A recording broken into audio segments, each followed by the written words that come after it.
કૃષ્ણ, જય કાના, જય માતાજી. આજે બહુ જ લેટ ચાલુ કર્યું છે. રાત્રા 8:30 થઈ ગયા છે. મેં ચાલુ કર્યું છે અને લીધી છે. આ ભાઈ જમે છે.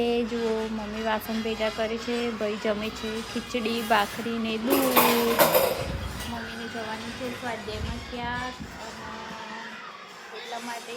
અને પેલા ભાઈ જો ગોથા મારે છે, કંઈક ભૂલી ગયા લાગે છે. શું ભૂલી ગયા તા? તો યાદ નહીં રહેતું.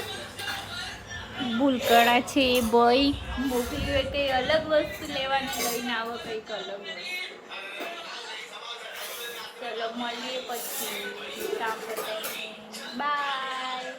એ ગામમાં ગયો છે તો મેં પેપ્સી મંગાવી છે. જોઈએ પેપ્સી આવે છે કે નહીં, કેમ કે અહીંયાથી કંઈ ગયો છે કે એવું બધું ના ખવાય. એટલે જોઈએ પેપ્સી આવે છે કે નહીં.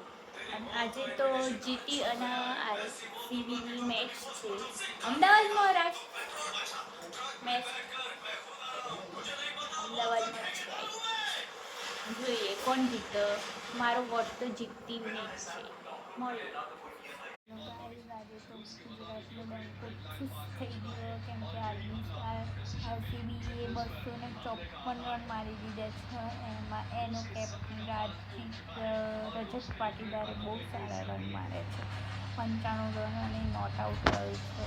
જો રંગ હવે જોઈએ ગુજરાતની બેટિંગ આવી છે તો ગુજરાત દ્વારા શાહી સુદર્શન અને શુભમન ગિલ શું કરે છે જોઈએ, પછી મળીએ. હાય ગાઈસ, ગુજરાતની ટેબલ ગયું, શુભમન ગિલ બી આઉટ થઈ ગયું, શાહી સુદર્શન બી આઉટ થઈ ગયું. હવે જોઈએ બટલર છે તો રમે છે, જીતશે કે હારશે ખબર નહીં. હારી જ જશે. હવે તો ફાઇનલી થઈ ગયું છે. મળીએ મેચ પૂરી થાય.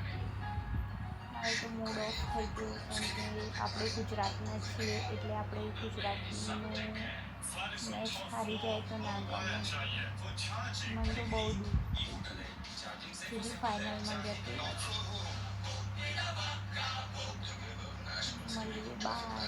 હવે સીધા ફાઇનલમાં જવાના સપના જોતું હતું ગુજરાત, એ ઘેર આવી જશે. હવે હજુ એક મેચ રમશે, જો એમાં જીતશે તો ફાઇનલમાં જશે.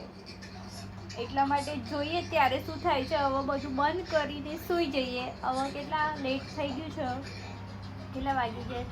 10:30 થઈ ગયા છે. એટલે હવે સૂઈ જઈએ. હવે કંઈ જોવાનું રહ્યું નથી એટલે હવે પૂરું. જોઈશું નેક્સ્ટ ટાઈમ કેવું રહે છે. ગુજરાત જાય છે ફાઇનલમાં કે નહીં. અત્યારે તો સાઈ સુદર્શન, શુભમન ગિલ અને બટલર થઈને જતા રહે એટલે હવે પૂરું. બાય, મળીએ કાલે. Good night, take care, sweet dream. જય શ્રી કૃષ્ણ, જય દ્વારકાધીશ. અને આવા બ્લોગ જોવા ગમતા હોય તો લાઈક કરો, શેર કરો અને સબસ્ક્રાઈબ કરો. તમારા સપોર્ટથી હું આગળ આવીશ. બાય.